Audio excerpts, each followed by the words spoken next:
Los mormones, y para justificar su teología antibíblica, usan pasajes de las mismas escrituras para enseñar sus creencias mormonas.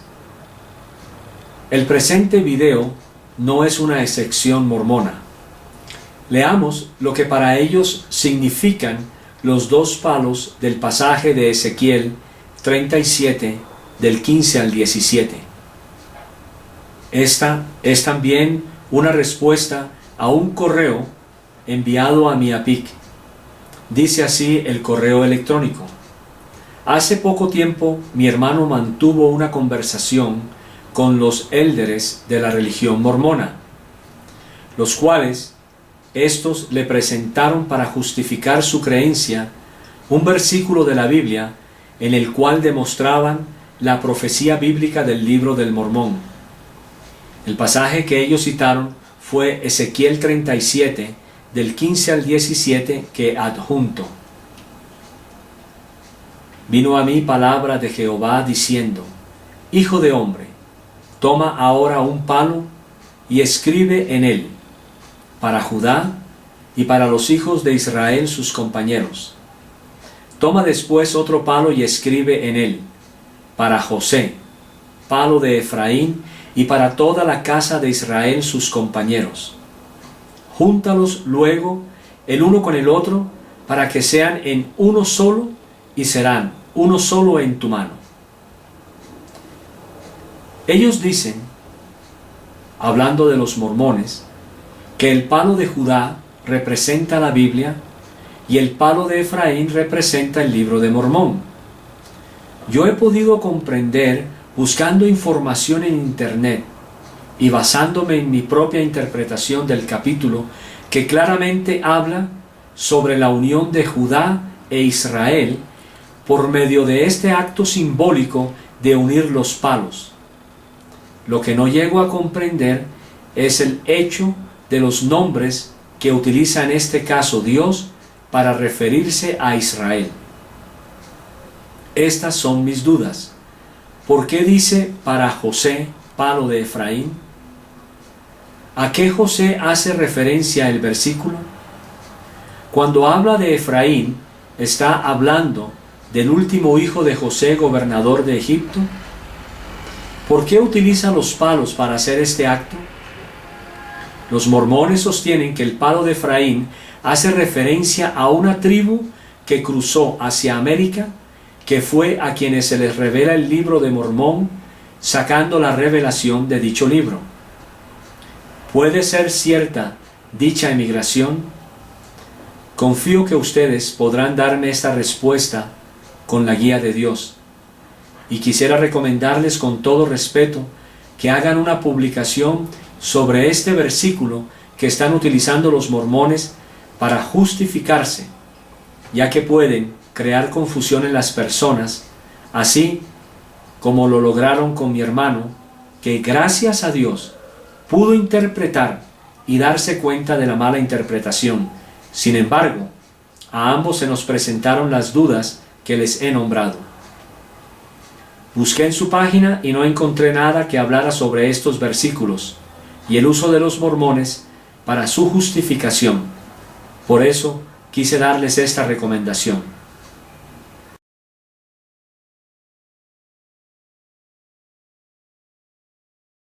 Hola, hermano en Cristo, y gracias por su recomendación y muy especialmente por el correo que nos envió. Un cordial saludo en el nombre de nuestro Señor, Dios y Salvador. Vamos a darle respuesta a su inquietud, la cual es en última instancia importante, tanto para el cuerpo de Cristo como para que los mormones puedan darse cuenta cuán equivocados están en sus interpretaciones bíblicas.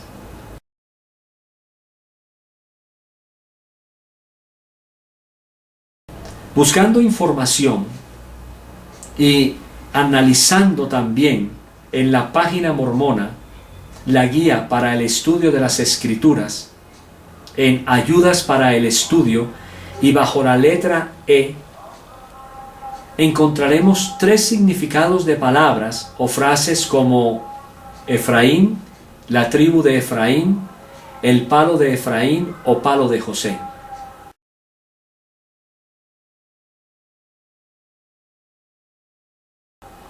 Para nuestra respuesta, solo nos enfocaremos en el significado de esta última y los párrafos que están incluidos en este último significado. Dice la página mormona en la internet: el palo de Efraín o palo de José. Registro de un grupo de la tribu de Efraín que fue guiado desde Jerusalén hasta América, aproximadamente alrededor del año 600 a.C.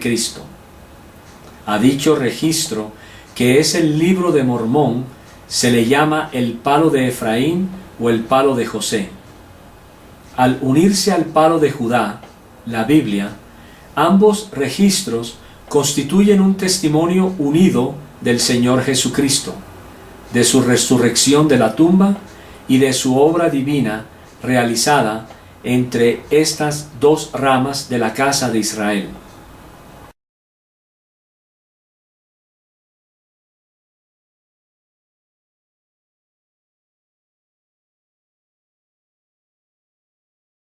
El palo de Judá y el palo de José serán uno solo. Ezequiel 37 del 15 al 19. Los escritos de Judá y de José crecerán juntamente. 2 Nefi 3:12. El Señor habla a muchas naciones. 2 Nefi 29. Las llaves de los anales del palo de Efraín fueron entregadas a Moroni. Doctrinas y Pactos 27:5. Según los mormones, el palo de Efraín o palo de José es el registro de un grupo de la tribu de Efraín que fue guiado desde Jerusalén hasta América aproximadamente alrededor del año 600 a.C. y que de este registro del palo de Efraín o palo de José salió el Libro de Mormón y que del palo de Judá salió la Biblia. Siguiendo esta interpretación algo absurda, los mormones afirman que estos dos registros constituyen un testimonio unido del Señor Jesucristo, de su resurrección de la tumba y de su obra divina realizada entre estas dos ramas de la casa de Israel.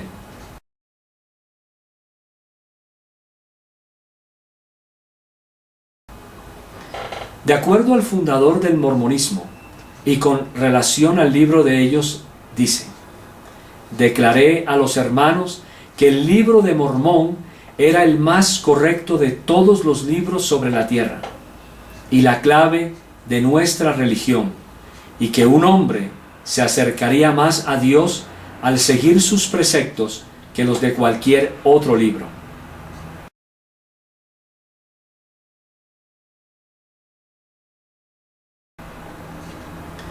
Pero, ¿qué es el palo de Efraín o palo de José? ¿Son simple y llanamente palos o son literalmente los escritos en los que se habían de convertir el Libro de Mormón y la Biblia? Se encuentra evidencia tangible en la Biblia cristiana de que efectivamente el Libro de Mormón estaba en el corazón de Dios y que fue revelado su advenimiento por José, el hijo de Jacob, en Egipto, como enseña el Libro de Mormón en 2 Nefi 3. Si los mormones, los cuales siempre han afirmado que el Libro de Mormón es más veraz y mejor que la misma Biblia, ¿por qué incluyen a la Biblia en esta supuesta visión de José, el hijo de Jacob?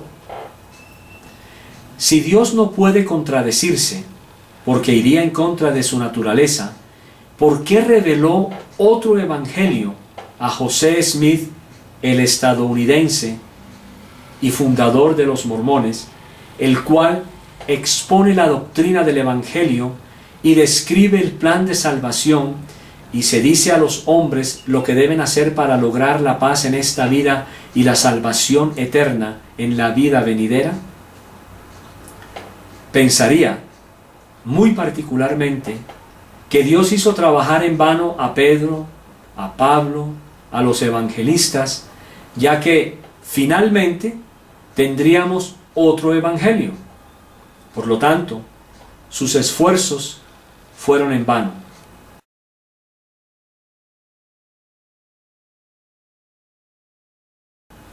Y finalmente, ¿por qué será que a los escritores del Nuevo Testamento Dios nunca les reveló este misterio tan profundo y permitió entonces que se condenaran porque no siguieron los preceptos del libro de Mormón, el cual es el más correcto de todos los libros sobre la tierra y la clave de nuestra religión?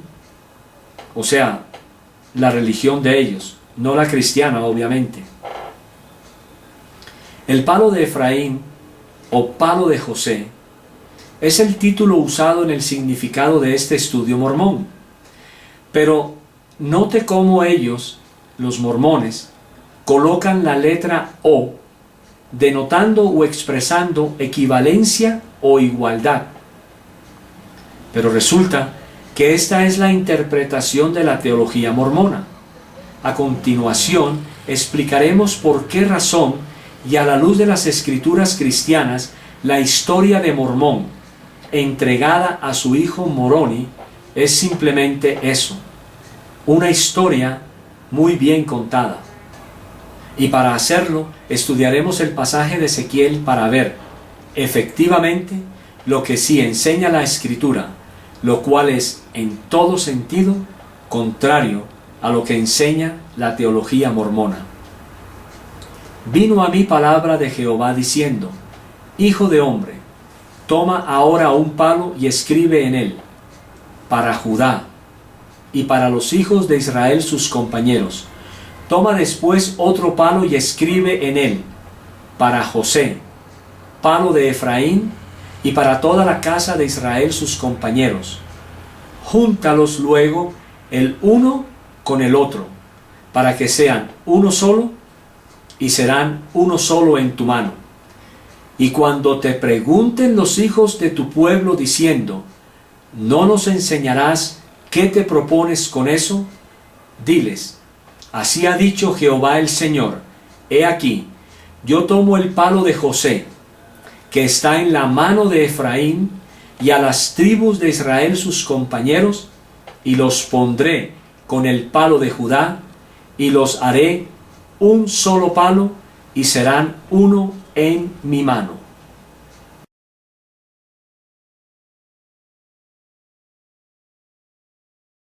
El versículo 15 declara que ha sido palabra de Jehová la que ha venido a Ezequiel. Es indicativo de que quien está hablando es el mismo Jehová. El versículo 16 menciona el primer palo, para Judá y para los hijos de Israel, sus compañeros. También se menciona el segundo palo, el cual es para José, palo de Efraín, y para los hijos de Israel, sus compañeros. Como estamos enfocados en el segundo palo, y de acuerdo al pasaje bíblico, la primera pregunta sería: ¿por qué dice la palabra de Jehová para José, palo de Efraín? Si notamos, no se menciona a Efraín independientemente de José. De hecho, el Señor señala primeramente a José, debido a que por simple lógica sabemos que de José salió Efraín, el cual, como hijo de José, es un vástago, retoño, es un brote o tallo. En el versículo 19, el mismo Jehová el Señor dice: tomo el palo de José que está en la mano de Efraín. Este versículo, en el contexto, nos ratifica que el palo no es el de Efraín, es el de José, que está en la mano de Efraín. Por lo tanto, los mormones, en el título de este significado, el palo de Efraín o palo de José, están igualándolo como anoté anteriormente. Pero ¿qué dicen los comentaristas con relación al versículo 16?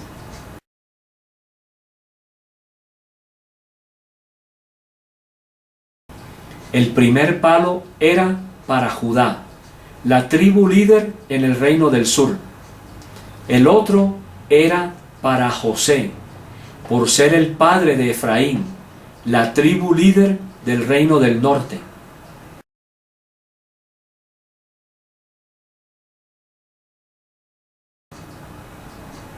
Los dos palos simbolizan los cetros de ambos reinos, indicando que los palos realmente son indicativos de autoridad.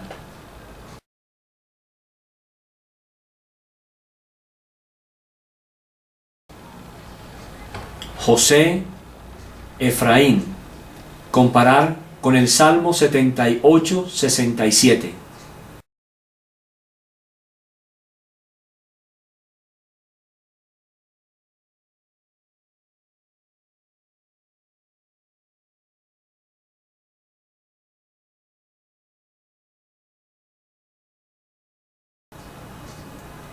Oseas 5:5.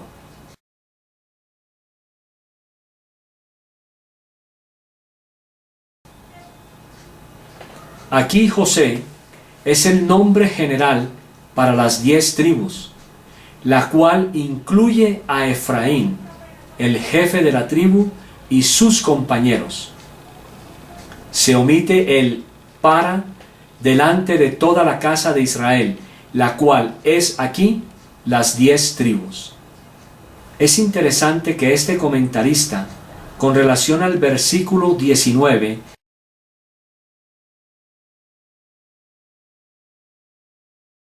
y el cual analizamos anteriormente, menciona que Efraín era la tribu dominante entre las 10 tribus, mas no sobre todo Israel, y menos sobre su padre José.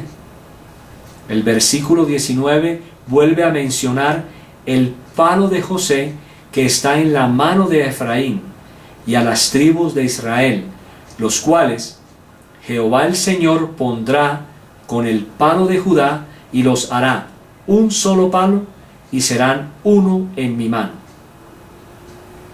Podemos entonces concluir parcialmente que 1. Los dos palos simbolizan simplemente los cetros, símbolos de autoridad de ambos reinos. 2.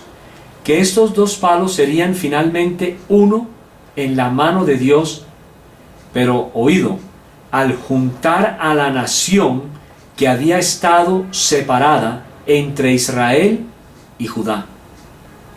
3. Que si uno de estos palos fuera el libro de Mormón y el otro la Biblia, entonces Dios se contradijo, ya que el Evangelio mormón ni se fusionó con la Biblia para ser uno, ni la Biblia se fusionó en el Evangelio mormón para ser uno solo, como dice Jehová el Señor. ¿Se contradice Dios? 4. Que los palos no podrían corresponder a ningún libro, ya sea el libro de Mormón o la Biblia, ya que la orden del Señor Jehová a Ezequiel es clara y simple, que escribiera en un palo solamente las siguientes palabras: para Judá y para los hijos de Israel sus compañeros, y en el otro que escribiera simplemente para José, palo de Efraín, y para los hijos de Israel sus compañeros. ¿En qué imaginación cabe la idea de pretender alegorizar o espiritualizar lo que estos palos dirían, pretendiendo afirmar que ellos serían tanto el libro de Mormón y la Biblia? 5. Que la tribu de Efraín no era la tribu principal ni tampoco la tribu dominante en la nación de Israel. Que el pasaje menciona: tomo el palo de José que está en la mano de Efraín, y no es al revés. Si en algún momento Dios escogió que Jacob bendijera a Efraín antes que a Manasés, lo hizo en su soberanía, como veremos en el siguiente pasaje. Pero viendo José que su padre ponía la mano derecha sobre la cabeza de Efraín, le causó esto disgusto y asió la mano de su padre para cambiarla de la cabeza de Efraín a la cabeza de Manasés. Y dijo José a su padre: no así, padre mío, porque este es el primogénito. Pon tu mano derecha sobre su cabeza. Mas su padre no quiso y dijo: lo sé, hijo mío, lo sé. También él vendrá a ser un pueblo y será también engrandecido, pero su hermano menor será más grande que él, y su descendencia formará multitud de naciones. Y los bendijo aquel día diciendo: en ti bendecirá Israel, diciendo: hágate Dios como a Efraín y como a Manasés. Y puso a Efraín antes de Manasés. Sexto, el término Biblia no se usa ni en el Antiguo Testamento ni en el Nuevo Testamento. De hecho, este término tampoco aparece en los mejores manuscritos. El Señor, al referirse a los escritos del Antiguo Testamento, siempre lo hace como las Escrituras. Nunca usó la palabra Biblia como se usa en el Libro de Mormón. Pero regresando al pasaje de Génesis 48, será interesante leer algunos comentaristas con relación a este cambio de bendición entre Manasés y Efraín.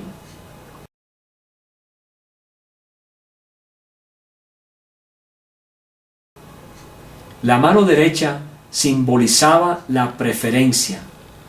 Al cruzar las manos para poner su derecha sobre la cabeza de Efraín, Jacob daba a entender que él recibía la bendición principal.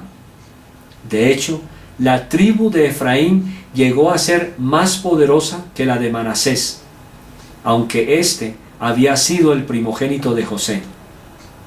Acerca de la preeminencia del hijo menor sobre el mayor, puede leerse Génesis 27, del 1 al 40.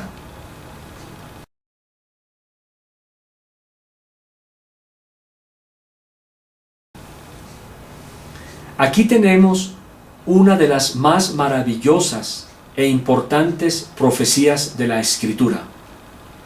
Al bendecir a Efraín por sobre su hermano Israel, Jacob, declara que la semilla osera de Efraín llegará a ser el Meloa Goyim, o la plenitud de los gentiles. La semilla física de Abraham, Yisaac y Jacob, que fue prometida a literalmente llenar la tierra un día como la arena y polvo de la tierra y como las estrellas del cielo, ahora vendría a pasar en y a través de Efraín. Efraín sería el vehículo a través del cual la gran y preciosa promesa única de multiplicidad física ocurriría literalmente. El término Maleha Goyim es plenitud de los gentiles. Shaul lo dice como el método y medio por el cual todo Israel sería salvo. La única otra vez en que esta palabra es usada en el Tanaj es en el Salmo 24:1, en donde el salmista declara que la tierra y su plenitud son de Yahweh. La tierra está llena de pueblos, lugares y cosas que pertenecen a Yahweh. No habrá casi nadie en la tierra que no pertenezca a la semilla de Efraín, puesto que es en la semilla de Efraín en donde todas las promesas de multiplicidad física serán encontradas. La anterior interpretación terminaría de echar por tierra toda presunción que tienen los mormones de que una rama de Efraín se desprenderá y escribirá otro testamento de Cristo.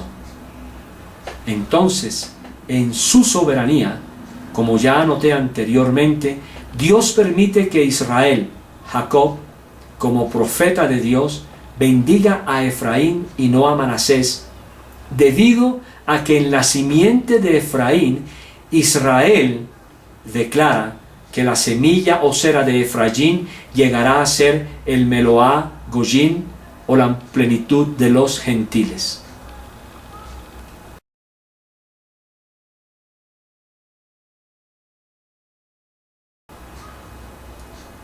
De acuerdo a la forma como termina el capítulo, Jehová el Señor, con referencia a los dos palos, dice: tomo a los hijos de Israel de entre las naciones a las cuales fueron, y los recogeré de todas partes y los traeré a su tierra, donde los hará una nación en la tierra, en los montes de Israel, y un rey será a todos ellos por rey, y nunca más serán dos naciones, ni nunca más serán divididos en dos reinos. Al buen entendedor, pocas palabras. Los dos palos simplemente representaban a dos naciones, que aunque se habían dividido del mismo Israel, Jehová el Señor les promete que estos dos palos nunca más serán divididos en dos reinos.